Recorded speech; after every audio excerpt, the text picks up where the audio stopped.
दिया। ये देखिए बहुत ही सुंदर महाराज जी, बहुत सुंदर महाराज जी ने ये होना चाहिए सनातन धर्म के साथ। एक बड़ी घटना से रूबरू आपको करा रहे हैं कि कुंभ में एक बहुत बड़ी घटना हो गई है। कुंभ में एक महिला के साथ जिस तरह से व्यवहार किया गया, एक महिला के साथ जिस तरह से नशा खिरोनी साधुओं ने जिस तरह से उस महिला के साथ यौनाचार किया, जो उस महिला के साथ जो है जिस तरह से दुष्कर्म किया, वो खबर जो है आपको चौंका देगी, आपकी रूह कँपा देगी। हम बात कर रहे हैं महाकुंभ जो लगा हुआ है उसमें दूर-दूर से लोग नहाने आ रहे हैं। महाकुंभ में लोग स्नान करने आ रहे हैं, विदेशों से भी लोग आ रहे हैं स्नान करने के लिए। इसी बीच घिनौनी हरकत करने वाले लोग भी महाकुंभ में पहुँचे हैं और दुष्कर्मी लोग भी महाकुंभ में पहुँचे हैं। महाकुंभ में लोग अपना कष्ट मिटाने के लिए, अपने मन की शांति को मन में शांति लाने के लिए महाकुंभ में स्नान कर रहे हैं और ये महाकुंभ जो 144 साल के संजोग के बाद आया हुआ है। 144 साल पहले ये महाकुंभ लगा था और ये महाकुंभ 2025 में जो है 144 साल के बाद लगा हुआ है, जिसमें अनेक तरह के कष्ट आपके दूर हो जाएंगे, अनेक तरह की यातनाएं जो आप सह रहे हैं वो सारी यातनाएं दूर होगी। लेकिन इस बीच बड़ी खबर मैं आपको बता रहा हूं कि बिहार के दरभंगा की रहने वाली एक 38 वर्षीय महिला जो है अपने पति के साथ उस महाकुंभ में नहाने के लिए और अपने कष्ट को मिटाने के लिए वहाँ पर पहुँचती है और पहुँचने के बाद एक तो वो बिहार के दरभंगा से ट्रेन से किसी तरह ट्रेन में जिस तरह से भीड़ देख रहे हैं वो वहाँ पहुँचती है। उस भीड़ खचाखच भरी ट्रेनों में भीड़ में किसी तरह कष्ट सहकर वहाँ पर महाकुंभ में पहुँचती है, प्रयागराज जंक्शन पहुँचती है और प्रयागराज जंक्शन पहुँचने के बाद वो उतरकर पैदल 8 से 10 किलोमीटर महाकुंभ में नहाने के लिए अपने पति के साथ जाती है। इसके बाद होता क्या है कि उसका पति जो है अंजलि अपने पति के साथ जो है वहाँ पर पहुँचती है। पति रमन यादव जो हैं वो उसके साथ वहाँ पर कुंभ में पहुँचते हैं। पहुँचने के बाद वो लोग एक कुटिया के पास रुकते हैं। एक संत जो होते हैं वहाँ पर भभूत लगाए जो है अब वहाँ पर बैठा हुआ होता है। एक बड़ा सा छावनी बनाकर कुटिया बनाकर वहाँ मैं बैठा हुआ था और उसी कुटिया में ये दोनों पति पत्नी अंजलि और रमन यादव जो है वहाँ पर उस बाबा को प्रणाम करके वहाँ पर बैठते हैं। बैठने के बाद जब पूछते हैं बाबा से, बाबा आपका नाम क्या है, तो वो बोलते हैं कि अघोरी दास हमारा नाम है और हम यादव समुदाय से आते हैं और साधु बने हुए हैं, बचपन से ही साधु हैं। लेकिन इस बीच होता क्या है कि रमन यादव भी यादव थे और संत भी जो थे वो यादव ही थे, इसलिए वह वहाँ पर रुकने की जो है उनसे अपील करते हैं कि भाई हम आपके यहाँ रुकेंगे और नहाने के बाद फिर यहाँ से चले जाएंगे। अघोरी साधु जो है वहाँ पर कहता है कि ठीक है आप लोग यहाँ पर रुक जाइए और नहाने के बाद फिर आप लोग दान पुण्य करके यहाँ से चले जाइएगा। लेकिन जो है वो उसके बाद साधु जो है अपना कुटिया बनाकर वहाँ रह रहा था। बहुत सारे कुटिया जो हैं महाकुंभ में लगे हुए हैं, लेकिन किस कुटिया में कौन सा साधु, किस वेश में कौन सा साधु रह रहा है ये कोई नहीं जानता है। वैसे बहुरूपीय भी हैं जो उस कुंभ को डिस्टर्ब करने के लिए उस महाकुंभ में जो है लोगों को लूटने के लिए पहुँचे हुए हैं। ऐसे भी बहुत सारे संत हैं, इसलिए कि संतों का आइडेंटिटी तो है नहीं, संतों के पास आधार कार्ड तो है तो इसलिए जो है प्रशासन भी जो है सख्ते में पड़ जाती है।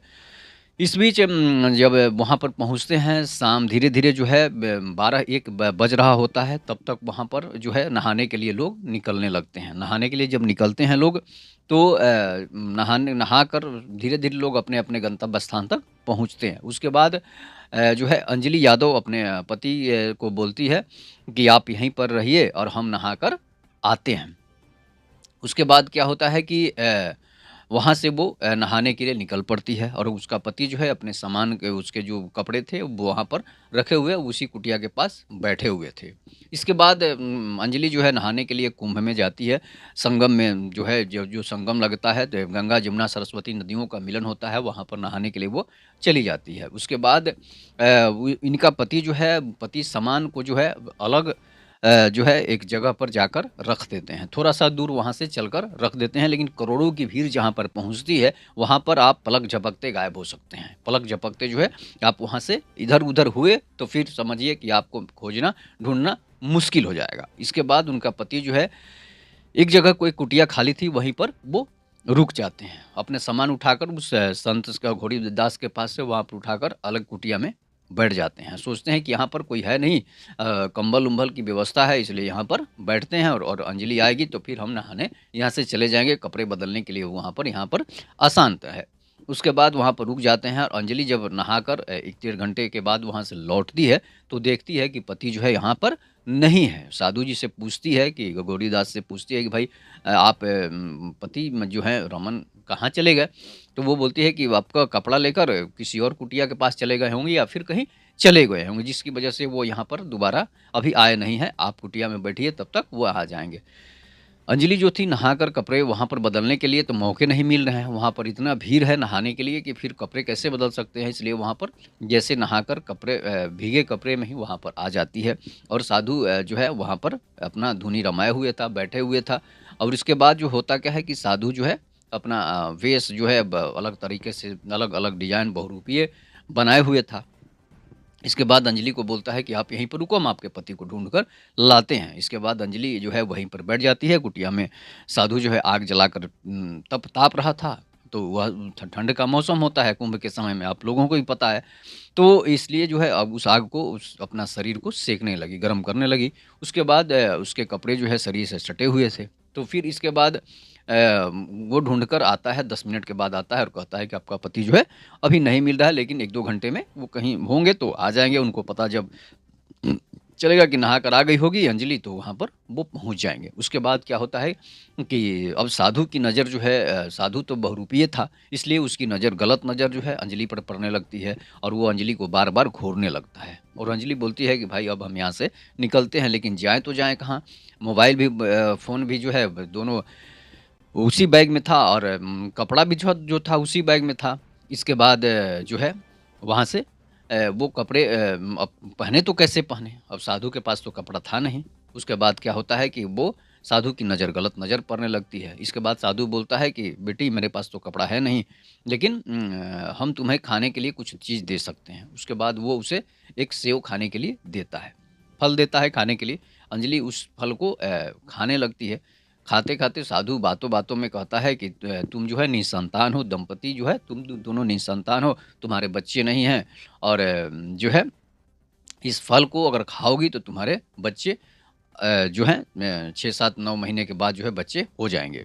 इसके बाद वो फल को खाने लगती है और जब उसे पता चलता है कि भाई ये साधु कैसे जान जाता है कि हम निसंतान हैं, तो वो साधु से पूछती है कि बाबा आप कैसे जान गए कि हम निसंतान हैं?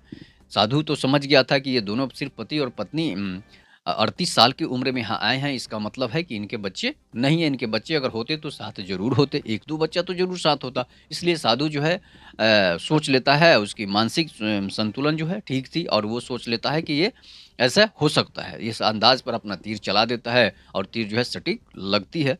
तो इसके बाद वो अचंभों में पड़ जाती है कि सही हो सकता है भाई इस फल को खा लेते हैं। वो फल को खाने लगती है, तब तक उसे नशा हो जाता है। नशा हो जाने के बाद साधु जो है उस कुटिये को चारों तरफ से बंद कर देता है और अपने चेले जो थे उससे कहता है कि तुम लोग बाहर चले जाओ, हम इस औरत का इलाज कर देते हैं। उसके बाद उसके साथ जो है साधु जो है गलत काम कर देता है, दुष्कर्म कर देता है और उसके बाद जो है जब उसे बेहोश वो तो बेहोश हो जाती है, उसके साथ गलत काम करता है और कुटिया बंद करके वहाँ से फरार हो जाता है। इसके बाद हो हल्ला मचता है। पति रमन यादव जो हैं पुलिस में अनाउंस कराते हैं कि हमारी पत्नी जो है अंजलि जो है गायब हो चुकी है, नहाने गई थी, अभी तक लौटी नहीं है और उसने गलती कर दिया था कि वो कुटिया बदल लिया था और कुटिया बदलने के बाद उसे अब पता ही नहीं चल रहा था कि आखिर किस कुटिया में हमारी पत्नी पहुंची है।